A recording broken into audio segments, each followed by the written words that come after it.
de la démocratie, même dans le pays où les dirigeants ont réussi à rester en contrôle malgré les conférences nationales, puisque dans certains pays ouest-africains, la conférence nationale n'a pas marché, bien comme dans d'autres pays. Donc, Yadema est mort, et Yadema le fils prend le pouvoir. Et cela a posé en question, puisque avec toute la plaidoyer sur la démocratie, la Constitution est devenue un véritable symbole politique et adhérant à ces principes de base est devenu quelque chose d'important. Donc, faut appuyer le pouvoir. Et mon président à l'époque, Olusegun Obasanjo, a appelé son pote, Tanja Mahmoud du Niger. Ils sont allés à Lomé pour discuter avec le petit. Ils ont expliqué au petit que bon, la Constitution dit que c'est le président de l'Assemblée nationale qui doit prendre le pouvoir avec le pouvoir de... Des fois, il dit, mais vous savez bien que Togo appartient à notre famille. Le papa est parti, donc c'est mon tour. Et Obasanjo qui comprend bien ces choses-là, lui a expliqué, non, le petit, c'est pas comme ça qu'on le fait. Il faut faire semblant. C'est parce que la Constitution a dit ça. Cette jeunesse ne veut pas te laisser si tu restes comme ça. Fais semblant, retire de cette position, permet au président de l'Assemblée nationale de prendre le pouvoir. Mais tu sais bien que l'appareil de l'État est dans ta main, n'est-ce pas? Que je comprends. C'est comme ça qu'on a fait la transition togolaise. Et quand les élections sont venues, l'appareil de l'État était là pour s'assurer que c'est fort qui va gagner. Et je me rappelle bien la délégation de la CEDEAO qui a fait l'annonce dès le lendemain que Fort a gagné. Et les citoyens togolais ont commencé à throwing stones at ECOWAS bosses. Up till today, ECOWAS regretted the speed and the total nature with which it tried to legitimize the so-called victory of Fort. And I think they learned some lessons. So, okay.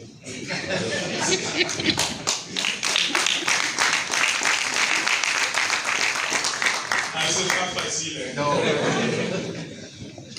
Donc, la même année, 2005, Obasanjo a lancé sa propre projet.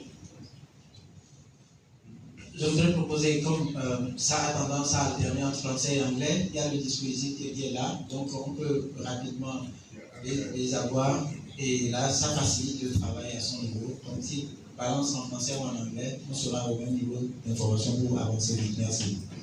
Mais il n'y a pas de gens qui parlent anglais ici. Il y en a? Okay, let me take a break from French. So 2005 was also the year President Obasanjo started his tenure elongation. Please, plot. 1 minute. Sorry? 1 minute. 1 minute for what? To give the earphone to participants. Oh, to translate. Oh, there's no. Moi, je comprends pas. C'est pour donner le dispositif. Okay. Donc on est toujours en 2005. Le président Obasanjo, je disais, a lancé son projet à lui, qui est un projet intéressant. Il est essentiellement d'acheter l'Assemblée nationale. Je me rappelle qu'il a payé chaque membre de l'Assemblée nationale $50 000 pour qu'il vote le projet d'élongation de tenure elongation. Mais malheureusement pour lui, l'Assemblée nationale a eu peur de ce projet. Qu'est-ce qui s'est passé? Beaucoup de ces membres de l'Assemblée nationale ont été confrontés par leurs propres constituants. Quelques-uns ont été battus par les gens ordinaires. Et le moment où ils devraient faire cette proposition dans l'Assemblée nationale, personne n'a osé proposer le texte. Et donc, quand le leader de Sénat a fait la proposition, il faut quelqu'un second, en deuxième, et on n'a pas trouvé quelqu'un qui peut oser le faire, et donc ça a été mis de côté, et c'est comme ça que le projet d'Obasanjo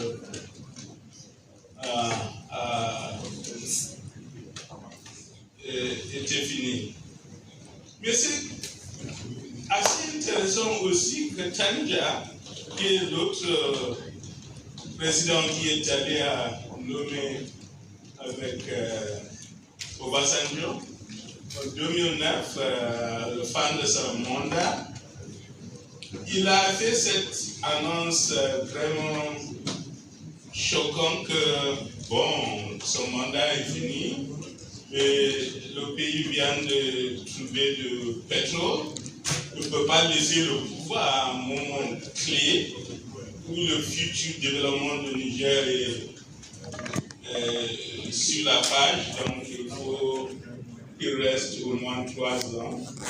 Et il expliquait aussi quoi, non, il n'a pas expliqué, mais les gens ont compris aussi que son fils doit être préparé pour prendre l'élève. Comme ça, le processus de rester au pouvoir est devenu un problème politique pour le pays. La suite, tout le monde le sait, il y avait des grandes manifestations partout au pays. Il a essayé d'insister, mais finalement, les militaires se sont intervenus et son régime est tombé. Donc cette revanche, il y a beaucoup d'éléments de ce revanche dans beaucoup de pays, le Sénégal est bien connu.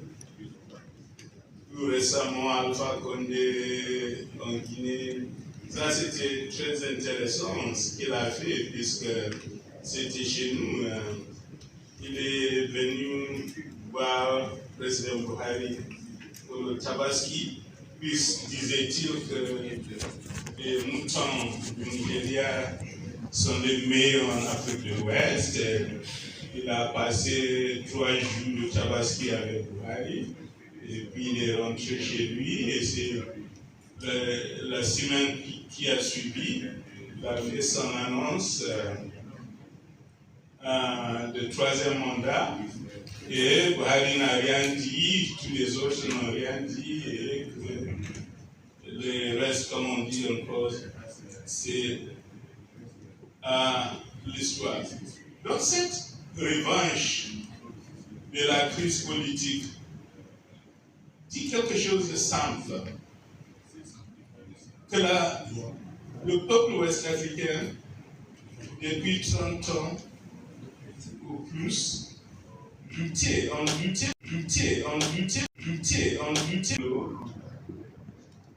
La question de l'existence de ces États est sur la table actuellement. C'est dans ce contexte qu'il est devenu clair que la crise fondamentale en Afrique de l'Ouest et que chaque président va retourner aux idées de l'année 70 et 80, que chaque dictateur va rester au pouvoir pour toute sa vie et après son décès, peut-être le fils reprend le pouvoir. C'est ça la culture politique des dirigeants ouest-africains. Et c'est pourquoi la question de la limitation de mandat est devenue fondamentale. On a proposé que dans le protocole additionnel de la démocratie, on ajoute une phrase claire qui limite le mandat de chaque dirigeant ouest-africain à 2 termes et qui ne peut pas continuer après ces 2 termes. Cette proposition a été formellement présentée en 2015 et 2 pays ont rejeté la proposition. Quels sont ces pays? Togo, Gambie. Non. Togo, Gambie. Togo, bien sûr, Togo c'est un pays sérieux. Limitation du mandat ne peut pas être sur le tableau Togo. Donc le Togo Gambie. a refusé. Et la deuxième qui a refusé, la Gambie, voilà. Puisque jamais avait son projet à lui. Donc, tentative a échoué, la plaidoyer a continué, et c'est ici même à Accra, en 2022, que la proposition a été faite en 2e fois, et une fois de plus, ça a échoué. 3 pays. Et les 3 pays qui ont refusé, c'est lesquels? Sénégal. Sénégal numéro 1, oui. Côte d'Ivoire, Togo. Côte d'Ivoire, oui, puisque ce qui s'est passé au pays. Et le 3e mot? C'est notre Togo toujours. Le Togo, bien sûr, le Togo c'est un pays sérieux, on a déjà expliqué ça. Et on ne peut pas tolérer cette idée que l'État n'appartient pas à une famille. Donc, voilà où on est. Et cette revanche de la classe politique a créé une situation de crise politique profonde en Afrique de l'Ouest. Puisque les citoyens ont commencé à poser une question simple. À quoi sert la démocratie si une famille reste propriétaire de le pays et faut ce qu'il veut? C'est une question sérieuse. Puisque, au fond, les conférences nationales ont conduit à la démocratie multipartite. Mais cette démocratie multipartite se faisait toute son activité autour des intérêts de la classe politique et pas les intérêts du peuple. Et c'est pourquoi les peuples ont commencé à dire c'est pas possible, on n'acceptera pas qu'on continue comme ça. Et avec cette dissatisfaction de la population, des peuples de base, une opportunité a été présentée aux militaires qui ont commencé à accepter que l'ère du pouvoir militaire est passée, ont trouvé une nouvelle porte d'entrée. Comment utiliser cette frustration populaire pour reprendre le pouvoir et continue comme on a fait dans les années 70 et 80. C'est ça la crise actuelle. Et le retour des militaires, surtout au Sahel, c'est fait au moment où, dans beaucoup de pays, la Sierra Leone, vous vous rappelez, tout de même période, on a commencé à écouter les militaires se préparer de faire une entrée de force, même au Sénégal, pays où il n'y a jamais eu un coup d'État, on a commencé à écouter la population dire que c'est Macky Sall là, si les militaires n'interviennent pas, il va rester au pouvoir jusqu'à la fin de ce jour. Ok, le militaire revient. J'essaie de programmer, de discuter des coups d'État plus tard, donc je ne parle pas de ça, mais juste pour constater que les militaires savent, comment on dit, they have a single approach to rule, which is authoritarianism. Et maintenant, la population ouest-africaine savent clairement qu'ils ne veulent pas l'autoritarisme. Ils veulent contester, résoudre, va être résolu par les militaires. Mais d'après ce qu'on voit au Niger, au Mali, au Burkina, ce n'est pas du tout la situation. La crise sécuritaire continue et au fond, les militaires n'ont pas une justification à offrir pour être au pouvoir. Et je pense que c'est dans ce sens que la bataille d'aujourd'hui en Afrique de l'Ouest et le retour de la démocratie, mais un retour de la démocratie qui travaille pour la population. Hier, j'ai parlé de vision de l'Afrique de l'Ouest du peuple qui a été lancée en 2007. On devrait arriver là en 2020. 2020, on a repoussé par 30 ans. Mais on ne voit pas ce que fait la CEDEAO pour s'assurer que cette fois-ci, dans ces 30 ans, on va voir un changement réel. Et c'est dans ce contexte que la lutte que vous faites a tout le sens. Et je vous soutiens, étant moi-même un jeune comme vous, dans cette bataille qui est le nôtre.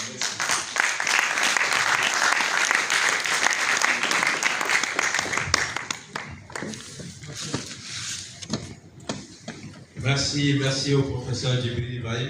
Il mérite encore plus d'applaudissements que ça.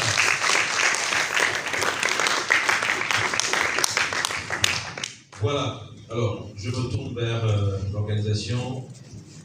On dispose de combien de minutes? Je sais que nous avons pris beaucoup de retard. On peut vous donner 15 minutes maximum. 15 minutes, d'accord, très bien. C'est bon.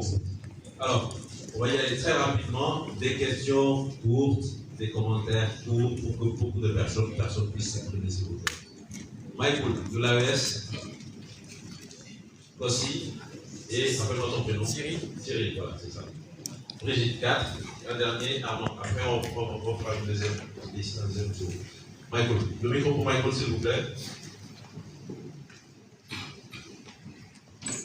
Merci, professeur Djibril, pour cette brillante présentation. Autant de la main à l'extérieur. Et pourtant, nous le savons très bien que nos pays sont extrêmement riches et que cette richesse-là doit être exploitée au bonheur de nos pays. Mais malheureusement, c'est au bonheur de d'autres pays. Et c'est pour ça que nous sommes obligés d'étendre la main. Et c'est pour cela que j'ai dit, vous avez comme journée, avant que j'ai le monde au panel, déjà moi je suis satisfait, je peux me reposer tranquillement. Merci beaucoup, professeur, ça a abusé de votre temps. Merci à vous pour vos commentaires. Il y a d'autres questions. Kossi.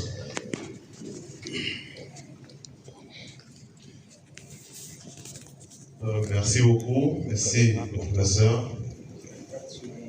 Nous avons suivi attentivement son intervention et ce qui m'a remarqué, et je vais vous poser une question, vous ne voyez pas que quand on nous parle de la CEDEAO des peuples, en réalité, il n'y a pas une CEDEAO des peuples?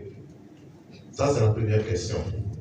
Parce que, en vous suivant avec toutes les interventions que vous avez faites, maintenant, vous ne voyez pas que mon pays, le Togo, est le cancer dans la CEDEAO, qui est en train de faire la promotion du coup d'État en tant qu'acteur lui-même, le Togo, et il est en train de faire la promotion au coup d'État.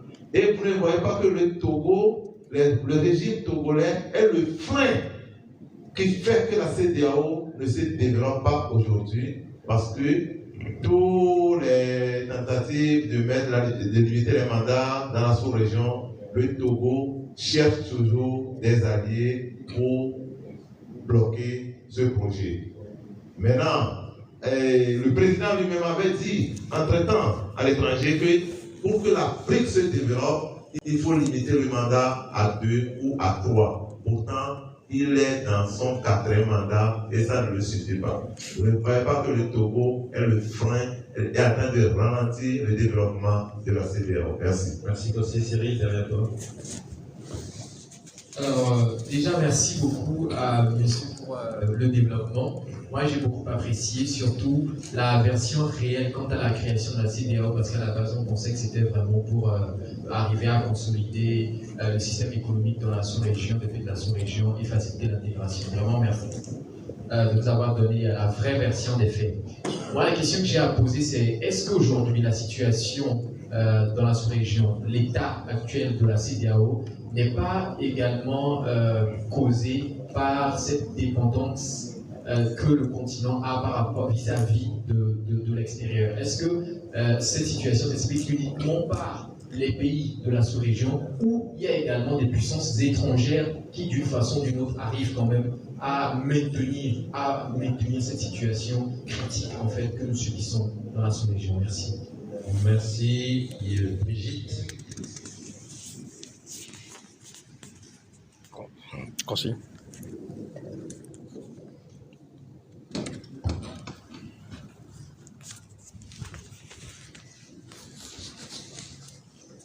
Merci beaucoup, professeur. Merci de me donner la parole. Je vais répéter ce que Michael a dit. Professor, you made my day. Make my day. Et donc, je vous remercie infiniment pour ce rappel historique qui est très important. Surtout que nous avons dans cette salle des jeunes qui sont nés après cette période et qui ne connaissent pas cette histoire. Et c'est très important. Et c'est très important de le rappeler parce que on s'aperçoit que la CEDEAO des peuples, on en parle, mais c'est à nous de la faire. Et si on attend que les chefs d'État qui sont en place la fassent, ils ne la feront jamais. Donc, la balle est dans notre camp, c'est à nous tous.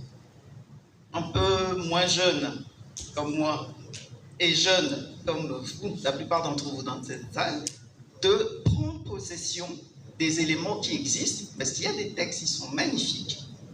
Et c'est à vous, c'est à nous tous, de faire en sorte que cette CEDEAO des peuples advienne. Parce qu'eux, ils sont en train de travailler pour eux, hein. Mais ne comptez pas sur eux pour qu'ils travaillent pour nous. C'est à nous de faire notre propre travail. Mais je voudrais quand même que le professeur rappelle une partie de l'histoire qu'il n'a pas évoquée et qui me tient à cœur. Il semble quand même que le général Gowon sur son chemin de Damas, a rencontré la démocratie, les vertus de la démocratie.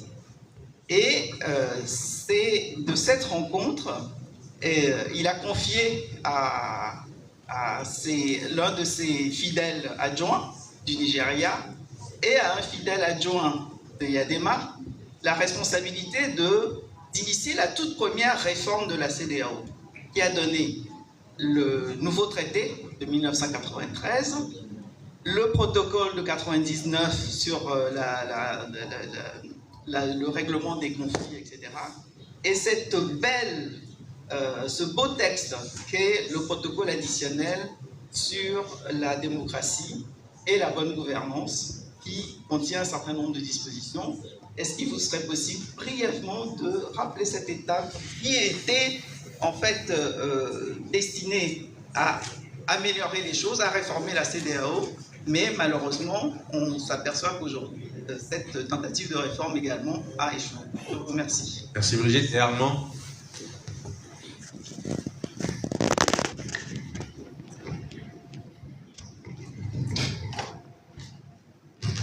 Merci aux panélistes pour la brillante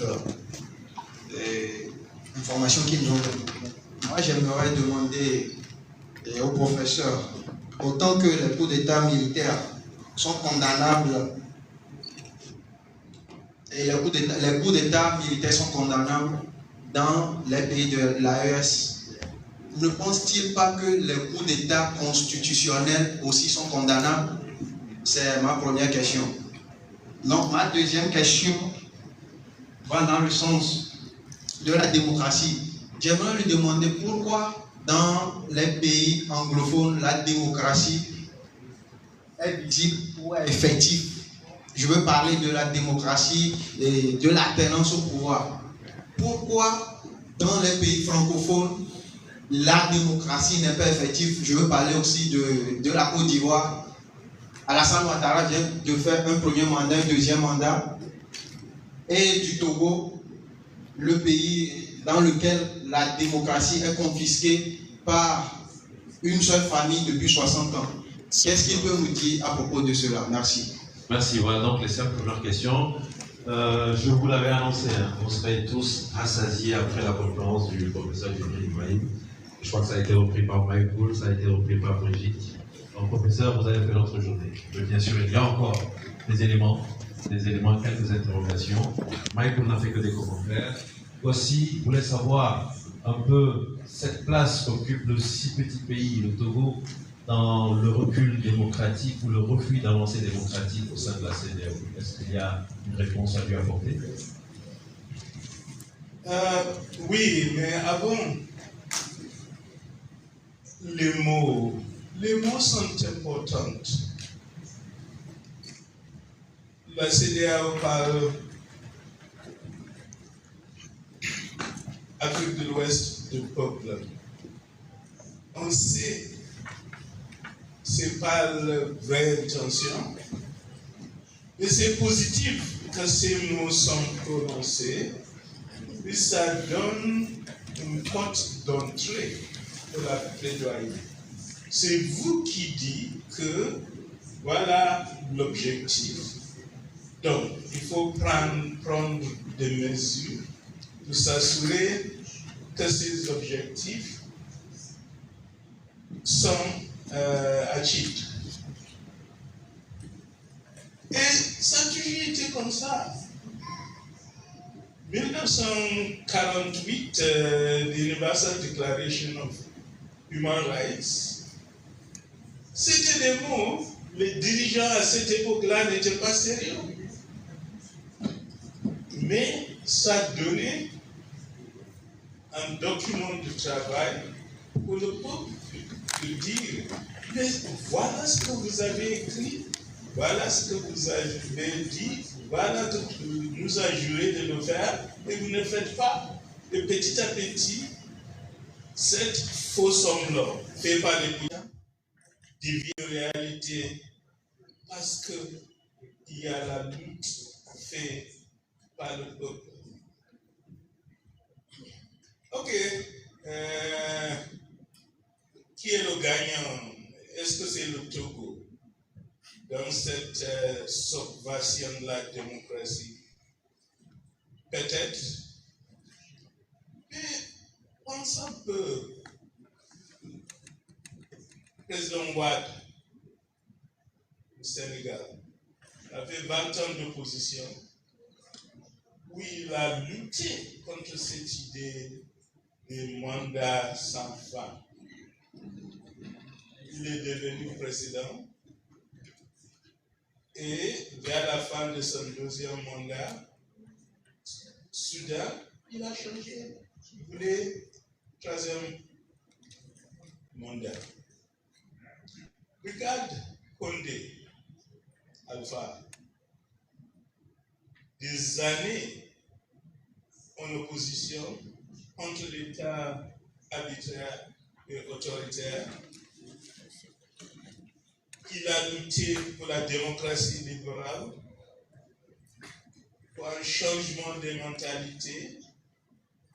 Et le moment où il a pris le pouvoir, il a changé complètement. Donc, there are many evil ones in many countries. Et il ne faut pas peut-être penser qu'il y a le Togo. Bien sûr, l'histoire du Togo est claire. Ce qui s'est passé et ce qui se passe actuellement est clair. Cette famille n'a aucune intention de laisser qui que ce soit participer à la vie politique démocratique de ce pays. Ils veulent rester, mais à la fin, c'est la détermination du peuple qui va régler cette question. Je pense sur la question de rôle, Yacoub Gawan a joué. Yacoub Gawan était un leader très intéressant. Il était un soldat, mais c'est aussi un homme très cultivé. Il a appris la culture militaire de Sandhurst, l'école militaire britannique, où le service militaire est devenu comme le service du monde politique. Et il a vraiment appris ça. Mais aussi parce qu'il est un homme cultivé, il a beaucoup tempéré ses pairs, même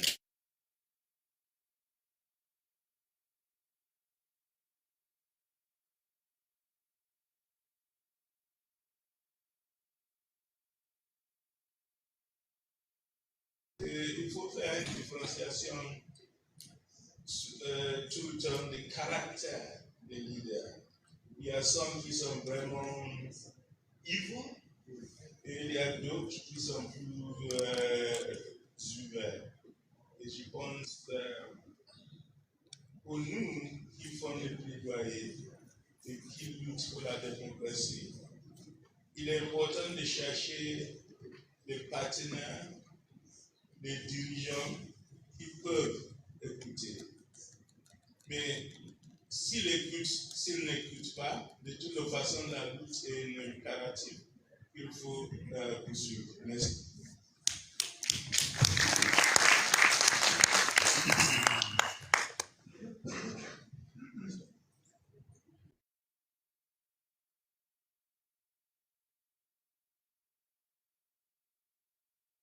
Il est très ouvert, ça je peux vous le garantir. Vous avez la possibilité des éléments, des compléments de réponse aux questions sur Western. Je vais demander à Rodrigue si on peut directement aller à la pause café pour gagner du temps. Oui. Oui, on peut. Donc, très bien. Alors, encore une grande ovation pour la